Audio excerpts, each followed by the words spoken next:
Hi there. Today I'm going to show you a cooking technique called braising. What is braising, you might ask? Braising is the cooking of a meat through two cooking methods. Through liquid heat, which is wet, and direct heat, which is dry. What we're going to be cooking with today is the eye of round. Usually when you braise, you braise a meat that is tougher than normal.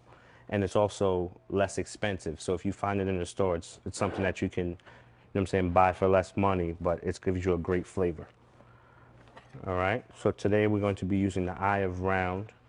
So I'm going to be trimming some of the fat from the eye of round. Remember, when cooking, you always want to use low sodium stock. So we have low sodium beef stock here and low sodium chicken stock as well. You can also get a low sodium vegetable stock, which we will talk about a little bit later in the segment. We're going to season it. We have a little bit of pepper. Always keep it high so it hits all touch points. Flipping it over. You always want to season both sides as well, because you're going to eat both sides. And then we have some garlic powder as well.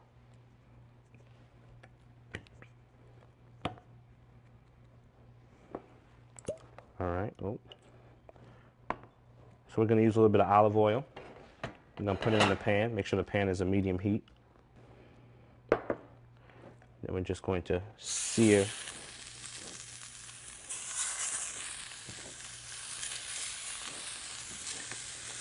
the meat.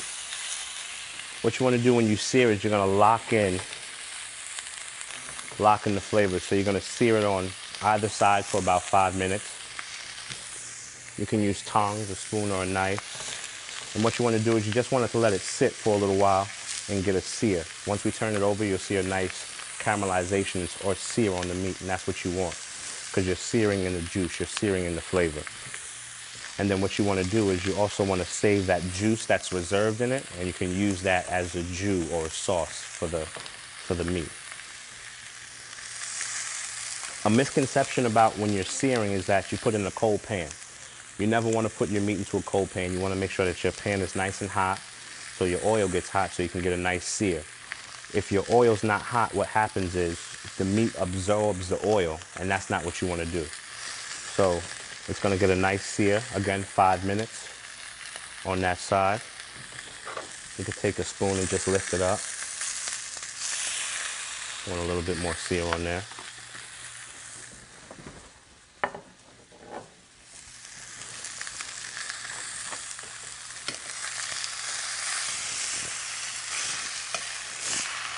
Nice color.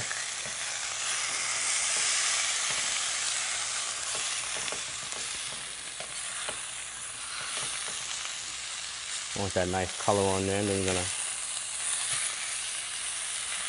get some nice color on the other side as well.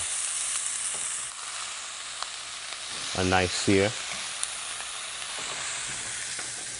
Let me flip over my cutting board. No cross-contamination. So just take this out, lay it down.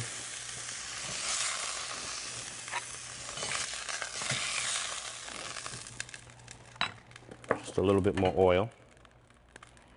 What you really want to do is you want to catch all this flavor. Sometimes when people sear their vegetables, they sear them in a different pot. That's not what you want to do.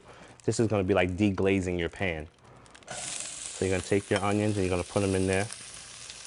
And it's literally going to lift all the flavor off this pan.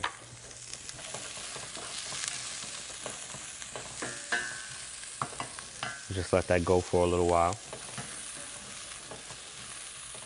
And again, we're going to deglaze it with some tomato paste and some beef stock. If you wanted to add a little bit of zest to it, if you wanted to add a little bit of flavor, a lot more love to your dish, you can take some red wine. And you can take some red wine in there and you can reduce it with the red wine as well. So let this go for a while. Pull off that flavor, give it some color. So when you're cooking, it's all about patience. And when you're caramelizing your onions, what you really want to do is you want to take your time and release the natural sugars and flavor from the onions. That compounds the flavoring when you're cooking.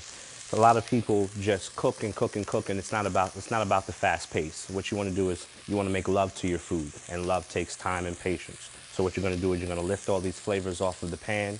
You're going to deglaze it with your red wine. You'll deglaze it with your chicken stock. Then you'll put the beef back in there, and it'll slowly braise and give it more flavor.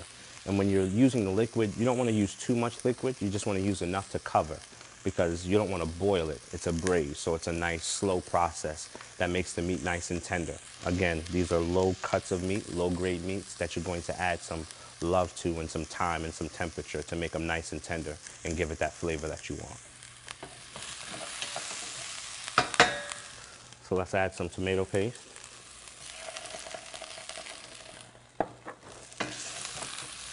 And we'll stir that in. Keeping the onions in the pan, of course. And let's add some stock.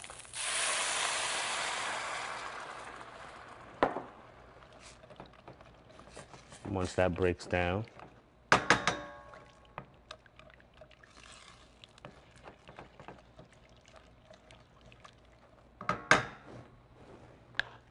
we'll go and put our meat back in there. Then you'll raise the temperature just to let it come to a boil, and then we'll turn it down to simmer. And when it simmers, it just means it's going to go on a low heat for an extended period of time, not a full rolling boil. That's what you want to do when you want to simmer your meat. Now back to the braise. Once it starts to boil like this, we talked about the simmer. What we're going to do is we're going to turn it down to a medium heat, and you're just going to cover and let it cook. And you're going to let that go for about 20 minutes. All right, now we're going to start to multitask just to get everything done. But back to braise, you can braise this. You can also braise your chicken, which is on the bone. You can also do a short rib as well. The bone gives it more flavor. It keeps it nice and moist. So definitely try and do that. So thigh meat for your chicken, and any piece of short rib on or off the bone.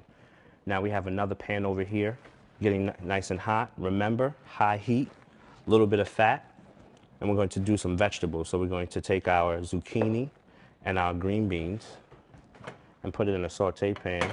Remember, a little bit of olive oil. Don't want it to smoke up too much. And what we're going to do is we're going to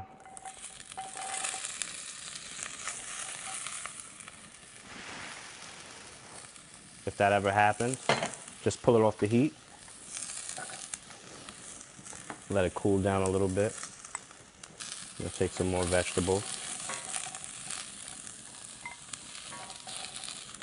And remember, the premise is still the same with your vegetables as it was on your meat.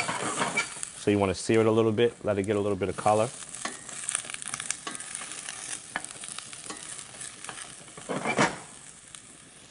And with your vegetables, I want to use a little bit of white wine just to give it a little bit more flavor, because we're not using salt. And with the white wine, make sure that you have your temperature low, because you never want to just burn out your white. What you want to do is you want to cook it out slow so that natural sugar from the grapes goes back into your vegetables. And the same thing with your low sodium stock. You want to put that in there, and you want to let it go slow. You never want to boil it too fast. Again, we're making love to our food. We're not rushing it. We're going to make sure that she tastes good and that she's lovely and delicious. She's well appreciated.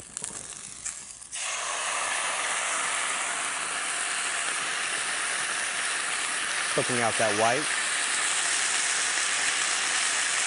Music.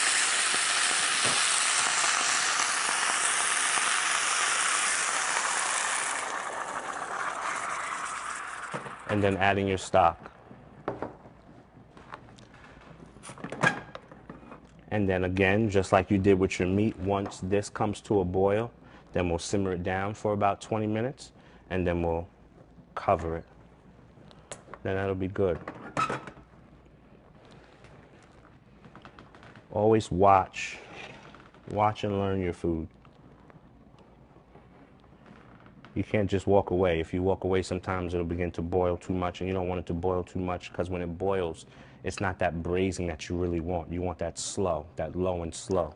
because if it boils, it's just going to seize up the meat and it's going to get tough. You really don't want it to be tough. You want it to be nice and tender. You really don't want to have to use a knife after you braise your meat, after you braise your vegetables. You see this working here, starting to jump a little bit. You can see it start to jump, and then we'll just cover this as well. And then we'll turn it down. And then we'll just take our meat. Remember, this is a 4-ounce portion of meat, which is a very healthy portion that you can use. Once it's done cooking, it should be about 3 ounces. We're just going to serve this family style a little bit with your vegetables. And we'll do a plate up with your jus. If you wanted to, you could take this sauce and put it in a blender, and the onions will begin to thicken it up, and it'll be a nice jus. And you can use that in any application for your sauces. And there you have it. Remember, it's all about presentation, so make it look nice.